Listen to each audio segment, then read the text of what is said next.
చాలా ఇష్టము, మా పిల్లలకు కూడా చాలా ఇష్టము. ఇప్పుడు ఇట్లాంటి నవరాత్రులు అప్పుడు వచ్చినందుకు చాలా హ్యాపీగా ఉన్నాము. ఇట్లాంటి రోజులు ఎప్పుడు రావాలని కోరుకుంటాము. ఈ అమ్మవారికి నవరాత్రులు అప్పుడు సేవ చేయాలని మాకు బాగా ఆశ ఉండే, ఆ ఆశ నెరవేరిందండి. ఇట్లాంటి సేవలు ప్రతి ఒక్క చోటు అమ్మవారు పెడుతుంది. మొన్న కూడా అన్ని దిక్కులా పోయొచ్చినాము. ఇట్లా రావాలని కోరుకుంటున్నాము. అమ్మవారు పవర్ఫుల్ అమ్మవారు, ఏది కోరుకున్నా కూడా అద్భుతం అండి, మంచిగా జరుగుతుంది. మనం అనుకున్న పని మంచిగా జరుగుతుంది.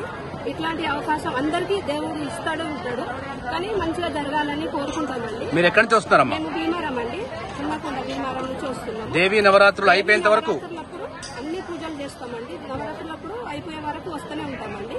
ఇట్లాంటి అవకాశం ఇచ్చినందుకు ధన్యవాదాలు. అమ్మవారి సేవలో మీరు ఉన్నందుకు ఎలా ఫీల్ అవుతున్నారు? బాగా హ్యాపీగా ఫీల్ అవుతున్నామండి. అమ్మవారి సేవలో ఉన్నందుకు బాగా హ్యాపీగా ఫీల్ అవుతున్నాం. ఇట్లాంటి రోజులు రావాలని అమ్మవారికి కోరుకుంటున్నాం. ప్రతిరోజు అమ్మవారు వస్తూనే ఉంటుంది, మేము కోరుకుంటూనే ఉంటాము. మా కోరికలు తీరుతుంది అమ్మవారు.